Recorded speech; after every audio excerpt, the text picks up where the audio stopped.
In this tutorial, I want to show you how you can use XLOOKUP to return the first and the last value in a range that is greater than 0 in Excel. So here we have some daily sales data by a salesperson. And let's just say we wanted to use XLOOKUP to return the first sale that they got in this range and the last sale that they got in this range of daily data.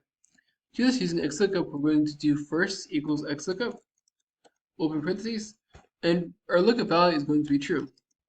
Now, why true? Well, the reason being is because the next argument is going to be conditional. We're going to want to look up this array wherever this array is greater than 0.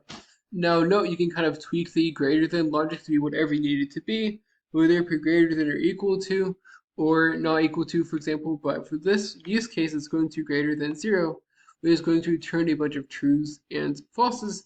And we basically just want to return the first time where the greater than 0 argument right here is true, which that should be true on January 17th right here. And the return array. Now, if we wanted to return the dollar sales value itself, we could use the same range of the return array. But in this example, we want to return the date, so we're going to have the date as the return array like so. And as you can see, it's saying, hey, the first sale for Bob is on January 17th in this data because it's the first time that the greater than 0 criteria that we have in our function is true. It's the first time that the greater than 0 is true. And then we can lock a few things down to then drag this down and get the first sales date for each salesperson. But what if we wanted the last sales date? Well, there's a cool optional argument that you can use in the XLOOKUP that will ultimately do this for you. So we can do Control C and then go and paste this right here.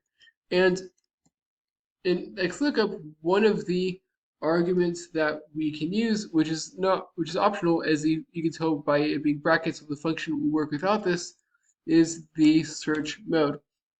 By default, XLOOKUP will search first to last. So as we can see, it returned the first time that the criteria was greater than 0.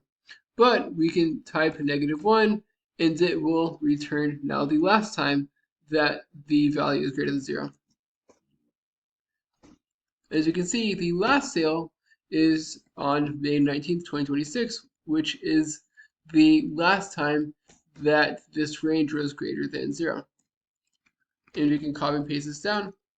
As you can see, we have the first time that Jared got a sale, which was on January 3rd, and the last time that he got a sale was on June 6th, like so, because this is the first time where the greater than 0 criteria was true. This is the last time that the greater than 0 criteria was true. I hope you found this to be helpful. If you did, like, subscribe, comment. Thank you for watching. Have a great day.